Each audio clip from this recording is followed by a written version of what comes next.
셋.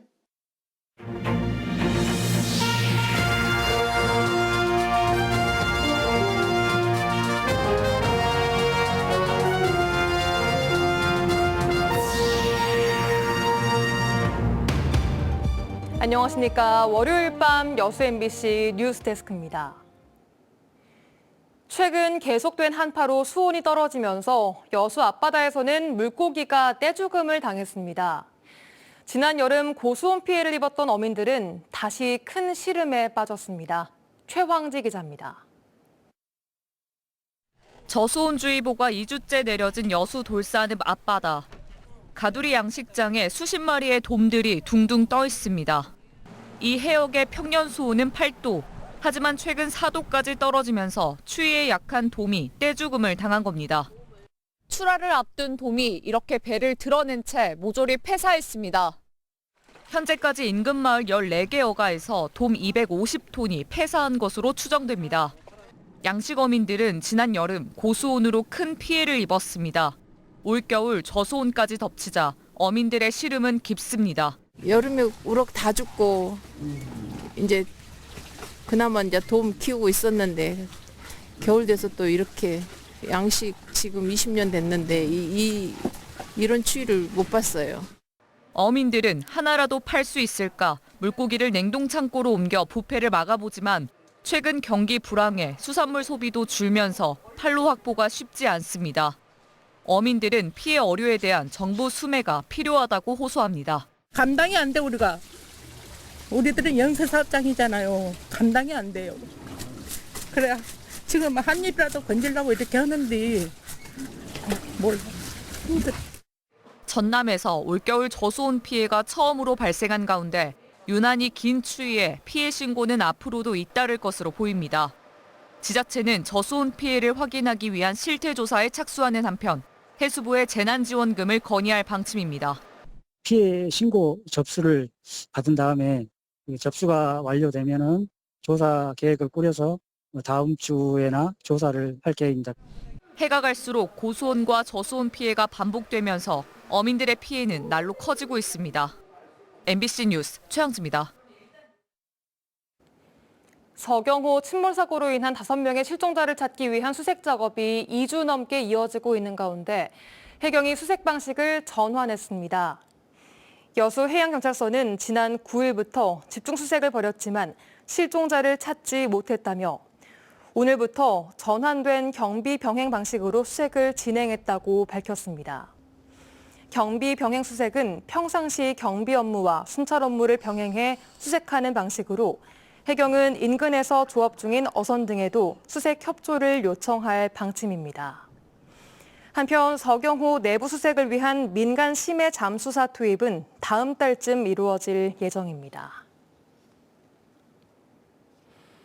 김경수 전 경남지사와 김상욱 국민의힘 의원이 오늘 나란히 광주를 방문했습니다. 이들은 각기 진영의 비주류에 분류되어 있는데요. 정당은 다르지만 조기 대선, 정당 구조 개편을 위한 중도 끌어안기 필요성에는 한 목소리를 냈습니다. 주현정 기자입니다.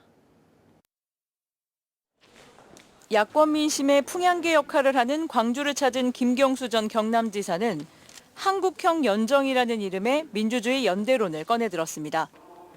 누구는 되고 누구는 안 되고의 배제 논리로는 민주당의 통합도 뚜렷해지고 있는 조기 대선도 대비할 수 없다며 대통령 탄핵에 찬성하고 민주주의 수호에 동의하는 모든 정치 세력이라면 그게 누구든 함께 가야 한다고 강조했습니다. 요 탄핵 연대, 민주주의 연대 세력들이 다음 정부가 구성이 되면 그 정부에서 국정 운영도 반드시 함께 해 나가야 되는 것 아니냐. 그게 한국형 연정이다 이렇게 말씀을 드렸고요. 그래야만 지금의 갈등을 치유해 나갈 수 있는 대한민국이 가능하다.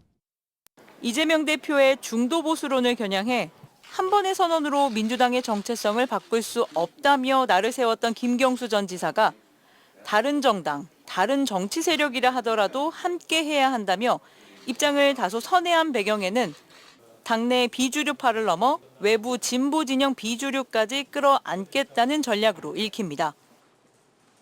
12.3 비상계엄 국회 해제 국면에서 주목을 받았던 국민의힘 김상욱 의원도 광주를 찾아 정당의 스펙트럼 확장 필요성을 강조했습니다. 진영 논리에만 갇혀 옳고 그름 따위를 따지지 않는 구조가 지금의 정치 혼란을 만들었다며 가치 추구, 정책 추구 경쟁이 가능한 정당 구조를 위해서라도 보수든 진보든 외연을 확장해야 한다고 말했습니다. 정당들이 가치 경쟁을 하고 정권을 얻기 위해서는 그런 정당들이 서로 간에 연합을 해서 정권을 얻고 하는 그런 체제를 도입할 수 있는 충분한 경제적, 사회적, 또 군사적, 또 우리 국민 의식 수준도 그렇고요. 토양을 이미 갖췄다고 생각합니다. 국립 5.18 민주묘지 참배를 위해 광주를 찾은 김상욱 의원은 계엄 후 광주를 가장 먼저 떠올리며 내가 다치더라도 광주항쟁처럼 시민들이 피를 흘리는 일은 절대 없게 하겠다 다짐했건만 민주주의 성지에서 벌어진 탄핵 반대 집회를 지켜보며 참을 수 없는 아픔과 분노를 느꼈다며 5월 영령과 광주 시민의 고개를 숙였습니다. 한편 국민의힘 일부 친한동훈계는 김 의원의 이번 광주 사죄 메시지에 반발하며 김 의원에게 단체 대화방에 나가달라고 요청했고 김 의원은 이를 받아들여 이 단체방에서 퇴장한 것으로 알려졌습니다. MBC 뉴스 주현정입니다. 제주항공 여객기 참사 진상규명과 피해자 지원을 위한 특별법이 늦어도 오는 5월에는 마련될 것으로 보입니다. 국회 제주항공 여객기 참사 특위위원으로 활동 중인 정준호 의원은 오늘 기자들과 만나 철저하고 빠른 진상규명과 안전한 항공교통 시스템 대책, 피해자와 유가족 지원, 희생자 추모 사업 등을 담은 특별법이 조속히 발의되는 것이 특위 활동의 최종 목표라고 말했습니다. 특위는 이를 위해 다음 달 6일 무안공항 참사 현장을 방문할 예정입니다. 전남권 의대 신설을 촉구하는 범도민 결의대회가 1년 만에 국회에서 다시 열렸습니다. 전남 국립의대 설립 약속을 지킬 것을 촉구하는 목소리와 함께 공공의료인력의 실질적 유치를 위한 구체적인 제안들도 이어졌습니다. 서유령 기자가 취재했습니다. 전남 대규모 산업단지에서 응급산재 발생 시 상급 종합병원까지 평균 거리는 100km 이상. 소요 시간은 인근 지자체의 배에 가깝습니다. 대상을 주민 전체로 확대해도 1시간 내 응급실 이용률이 전국에서 가장 낮은 절반에 불과한 상황. 1년 만에 국회에서 다시 열린 결의대회에서는 공공의료 취약지로 남은 전남에 대한 대정부 성토가 쏟아졌습니다. 가장 요즘은 보건 의료 인프라가 중요하다고 하고 있는데 우리 지역민들은 35년 동안 실은 사람이 살 수 없는 지역에서 살았다라고 봐야겠죠. 참석자들은 이 같은 현실을 고려해 전남 국립의대 신설 정원 200명 우선 배정에 나서야 한다고 강조했습니다. 전국에서 유일하게 의대가 없는 전남에 의대를 신설하는 문제는 논란 중인 의대 정원 증원과 별개라는 겁니다. 정말 그 어려운 통합을 더구나 글로컬 대학끼리 통합하는 이런 역사적 쾌거를 이루었는데요. 이렇게 함으로써 우리 전남 동서화합을 통해서 국립의과대학 설립의 길을 열었습니다. 이제는 정부가 화답을 해야 됩니다. 의대 정원 확보에서 나아가 실효성 있는 의료질 향상을 위한 제안도 이어졌습니다. 지역 의료 인력의 실질적 육성을 위해 지역 고교 특별인재 제도 도입이 필요하다는 의견 등이 제시됐습니다. 지방의대를 졸업한 의대생들이 지역에서 근무할 수 있는 지역의사제가 민주당의 당론으로 채택돼 있는데 다행히 김원희 법안입니다. 이번 회기에 반드시 통과시킬 수 있도록 최선의 노력을 다하겠습니다. 국회 보건복지위원회에서 전남 지역 의대 신설 필요성을 강조하는 등 지역 정치권도 설득 작업에 박차를 가하고 있는 상황.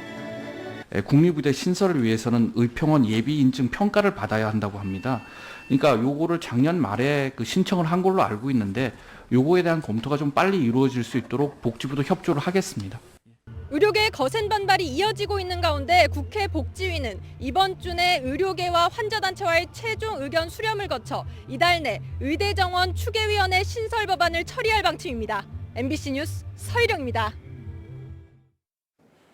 다음 주면 새학기가 시작됩니다. 하지만 전남 지역의 초등학교 32곳은 신입생이 단 한 명도 없어 입학식을 열 수 없다고 하는데요. 폐교 위기의 학교가 매년 늘고 있지만 뚜렷한 대책은 없어 답답한 상황입니다. 김단비 기자입니다. 전교생이 10여 명인 여수 화양면의 한 초등학교입니다. 올해는 신입생을 단 한 명도 받지 못했습니다. 78년의 긴 역사를 갖고 있지만 언제 학교 문을 닫을지 알 수 없는 상황입니다. 주민들도 안타까운 마음입니다. 우리 아들이 91년생이니까 그때 다닐 때는 애들이 그래도 좀 활기가 굉장히 많이 넘쳤죠. 학교가 없어지면은 그만큼 애들이 쓸 공간도 없고. 인근 분교도 신입생을 못 받기는 마찬가지입니다. 이 초등학교 분교의 경우 2년 연속 신입생이 없습니다. 올해 전남 지역 초등학교 458곳 가운데 입학 예정자가 없는 곳은 32곳, 경북에 이어 전국에서 두 번째로 많습니다. 지역별로는 여수가 7곳으로 가장 많고 순천이 2곳, 고흥 1곳입니다. 올해 전남의 초등학교 신입생 수는 10,000명을 가까스로 넘겼을 뿐 초등학교 진학 예정인 학생 수는 해마다 1,000명 이상 줄고 있습니다. 학생이 없다 보니 3년 사이 13곳이 폐교했습니다. 중학생도 없지, 이 시방은. 65 이상이 젊은 사람이지. 그 밑으로는 나갈 생각할 건 없어. 전라남도 교육청은 공동학군제와 농산어촌 유학 프로그램 등 다양한 방법으로 학생 유입에 나서고 있습니다. 하지만 지방 소멸과 인구 자연 감소를 막기에는 역부족입니다. 내년 초등학교에 입학 예정인 출생아 수는 올해보다 2만 명 이상 적습니다. 앞으로도 몇 년간은 초등학교 입학생 감소 현상이 전국적으로 지속될 것으로 보입니다. MBC 뉴스 김단비입니다.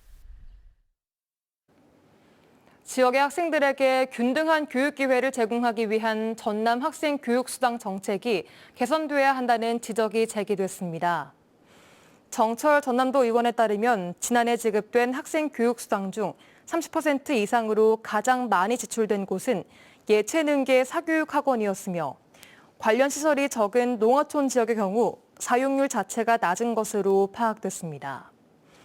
전남도교육청은 이에 대해 사교육 비판을 받고 있는 국영수 학원에 수당이 쓰이지 않도록 제한했다며 지역별 특성에 맞는 사용처를 확대하는 등 지속적으로 개선하겠다고 밝혔습니다.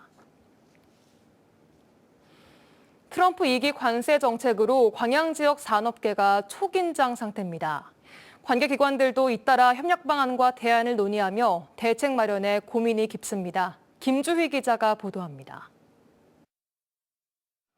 지난해 한국 철강 제품의 대미 수출액 비중은 13%, 포스코가 80만 톤, 현대제철이 65만 톤 수준입니다. 2차 전지를 주력 생산하고 있는 포스코 퓨처엠은 전체 생산량의 70%를 수출하고 있는데 미국 비중이 가장 큰 현실입니다. 결국 트럼프 2기 행정발 대외 리스크가 지역 경제에까지 막대한 영향을 미칠 수밖에 없는 상황입니다.